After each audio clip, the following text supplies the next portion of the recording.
지금부터는 수협의 수상한 대출 의혹을 집중 보도하겠습니다. 이 의혹에도 도이치모터스라는 이름이 등장합니다. 담보도 지급 보증도 없이 100억 원을 대출해줬는데 그 시기가 주가 조작 판결로 도이치모터스가 휘청이던 2023년입니다.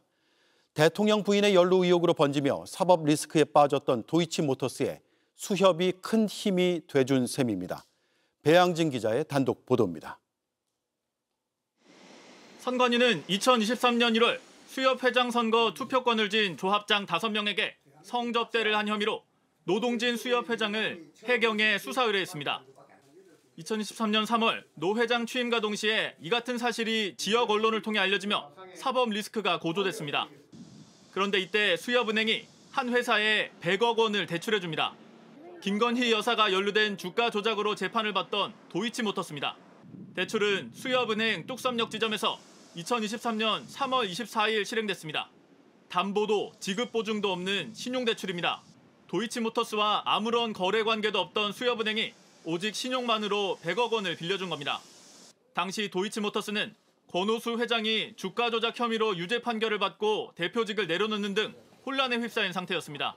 한 전직 수협은행 관계자는 JTBC에 실질적 대주주의 사법 리스크가 있는데 이런 규모의 무담보 대출을 승인한 전례는 없다고 전했습니다.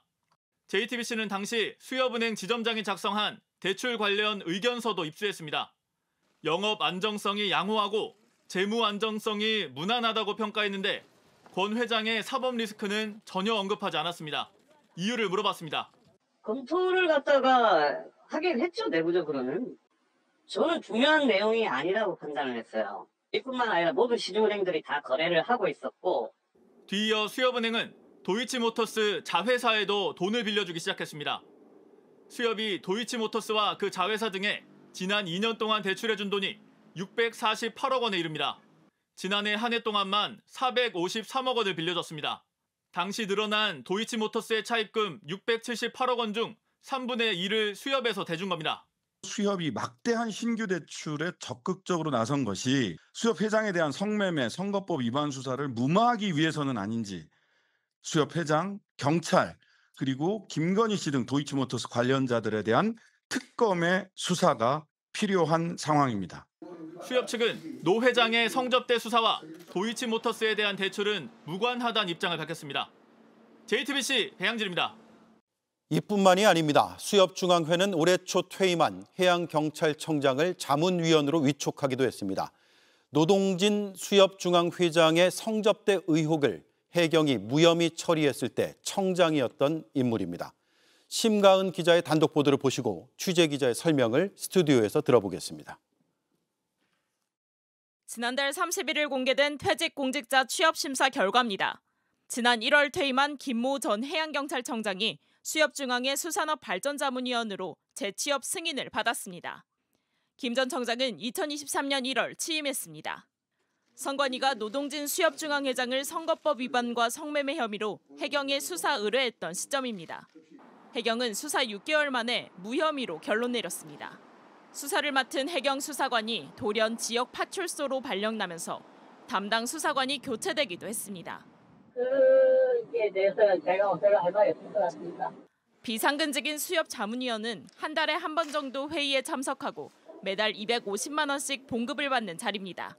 김 전 청장은 해경 청장은 수사 지휘권이 없고 수사관 인사 역시 관여하지 않는다며 수협중앙회장 무혐의와 수협중앙회 재취업과는 아무런 관련성이 없다고 말했습니다.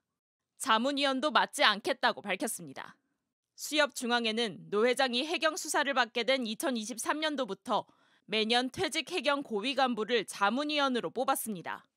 한편 노 회장과 함께 성매매를 알선받았던 수협 조합장 3명도 수협 간부 자리를 꿰찼습니다. 이들 3명이 지난해 조합장 선거에서 떨어지자 수협은 수천만 원대 연봉을 받는 수협 비상임이사, 노량진 시장 비상임이사로 임명했습니다. 이들 모두 호텔방에 들어간 건 맞지만 성행위는 없었다는 취지로 진술해 노 회장과 함께 무혐의를 받았습니다. 수협 측은 노 회장 취임 이전에도 해양경찰 퇴직자를 위촉한 바 있다고 밝혔습니다. JTBC 심가은입니다.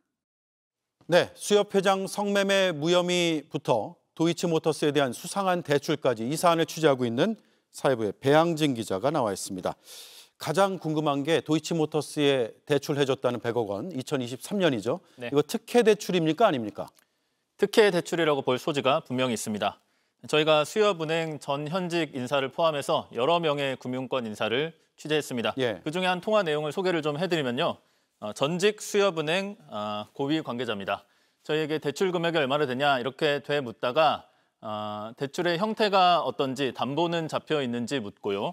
저희가 100억 원을 담보나 지급 보증도 없이 신용대출로 빌려줬다라고 설명을 하자 이 말을 듣고 신용대출을 그렇게까지라고 이야기를 합니다. 예. 신용대출을 그렇게까지 내줄 순 없다는 취지의 답변인 겁니다. 오직 신용만 믿고 100억 원을 내준 셈이라 도이치모터스 경영 상태가 악화돼서 돈을 갚지 못하면 수협 입장에선 대신 받아낼 담보도 보증도 없이 100억 원을 떼이게 되는 셈입니다. 이 고위 관계자는 저희에게 다시 전화를 걸어와서요. 이런 대출이 당시에 실행됐는지 자신은 몰랐다. 제대로 된 건지 알아봐야 할 것 같다. 이렇게 말하기도 했습니다. 이 무담보 100억 원 신용 대출에 이어서 수협이 도이치모터스 자회사들에 내준 대출이 총 548억 원에 이릅니다. 합하면 648억 원이죠. 이것 역시 상당 부분이 신용 대출입니다. 예. 수협의 해명을 보면 도이치모터스 사법 리스크는 대출과 상관이 없다라는 건데 네. 어떻게 봐야 됩니까? 납득이 됩니까? 이 도이치모터스의 주가 조작이나 정권과의 연관성 등 이 사법 리스크를 어떻게 판단할 거냐는 은행 고유의 영역입니다. 다만 분명한 건 당시 도이치모터스가 갖고 있던 리스크 중 가장 큰 것이 바로 이 사법 리스크였다는 점입니다. 이 주가 조작 사법 리스크에 대해서 어떤 논의를 거쳐서 대출을 실행한 건지가 중요한데 수협은행의 공식 입장을 저희가 여러 차례 물어봤습니다. 그런데 수협은행은 이 논의 과정에 대해서 이렇다 할 답을 내놓지 못했습니다. 실제 대출 영업 당시 작성된 영업적 의견서를 봐도요. 도이치모터스의 주가 조작 등 리스크에 대해서 단 한마디도 적지 않았습니다.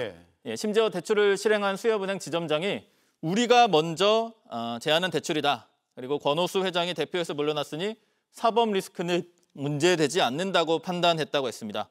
어떻게 보면 상식에 좀 어긋나는 답을 한 건데 절차에 맞는 대출 영업과 심사가 이루어졌는지 따져봐야 할 대목입니다. 네, 그때도 그렇고 지금도 그렇고 도이치모터스 주가 조작 의혹과 사건은 계속 보도되고 있는데 이 사법 리스크를 단 한마디도 의견서에 적지 않았다는 게 눈에 띄네요. 네.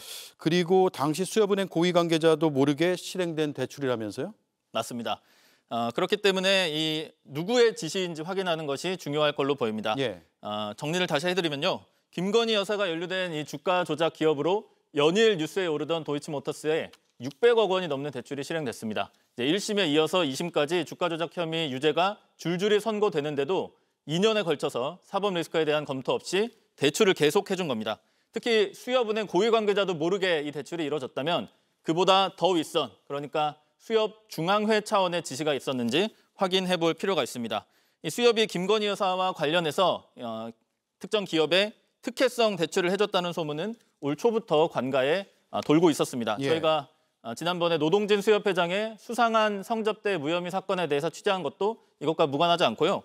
방금 전해드린 것처럼 국회에서도 의혹을 제기하면서 특검의 수사를 촉구하고 있는 상황입니다. 예, 수사를 촉구하고 있고 또 취재도 계속돼야 될 것 같군요. 네, 더 예. 취재해서 내용 또 전해드리겠습니다. 네, 잘 들었습니다. 지금까지 배양진 기자였습니다.